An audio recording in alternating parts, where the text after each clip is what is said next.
A Nutty Visit to the Zoo. Good bedtime stories for kids. Today we have a book named A Nutty Visit to the Zoo. Good bedtime stories for kids. I think they're so pretty. I hope you guys really enjoy it. I love it. Please give this video a like if you enjoy it, and don't forget to subscribe for more stories. Thank you, reading. So, here we go. A Nutty Visit to the Zoo story is a very interesting and funny bedtime story for kids. This story is part of Chip and Dale Disney bedtime story. The story is about two little chipmunks who one day went to the jungle. Chip and Dale, two little chipmunks, was having a busy day. They were gathering nuts for their winter food. One by one, Dale tossed the nuts up to Chip in their tree, and Chip swiftly stored each away. Toss, catch, toss, catch. They had been at work all day. Suddenly, Dale cried, "Look at this one!"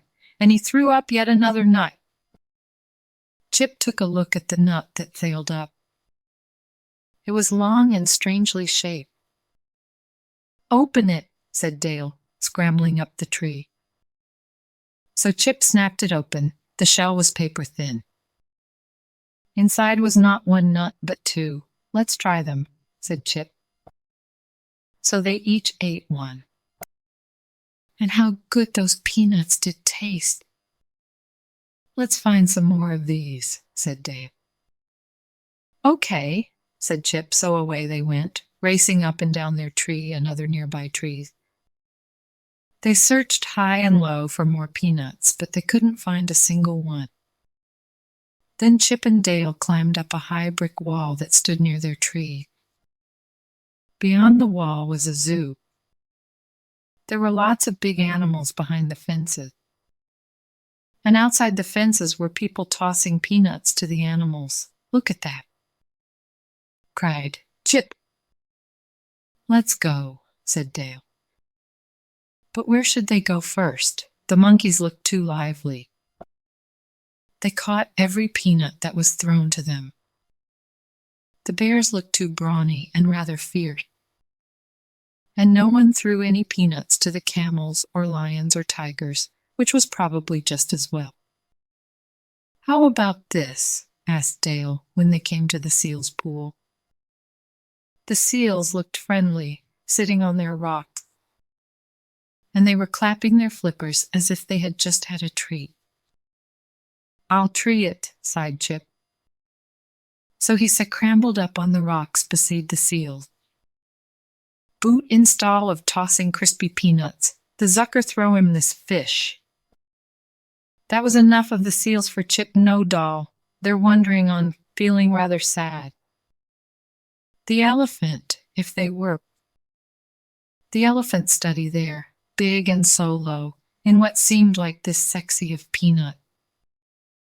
"This is for us," so in a throw, they sealed. They scooped up whole big armloads of peanut. Then, ever so quietly, they started for the wall that stood between the zoo and their hollow tree. Dale tossed his armload of peanuts into what he thought was the doorway in their tree. "Why, that's the elephant's mouth," cried Chip. "Mouth," cried Dale, and he ran away so fast that he bumped into Chip at top speed and scattered Chip's peanuts everywhere. They were not ready to give up, though. They waited in the shadows until the elephant was busy again. Then they filled their arms once more and started for the wall again. They made it to the top of the high brick wall with their armloads safe and sound. Then, they were pelted with nuts from behind. The elephant had spotted them at the last minute and was shooting peanuts at them from his trunk. Poor Chip and Dale dropped their loads, and they hid behind some tree branches until all was quiet again. Then, feeling sore all over, they crept back home. "One guess we can get along without peanuts," said Chip sadly. So back to work they went on their own store of nuts, Dale tossing them one by one from below, Chip catching them up above. But they were so tired now that the work seemed very slow. "Let's take a little rest," said Chip. It was while they were resting that they heard a sound like the patter of rain on leaves. But it wasn't raining, for the sun was shining.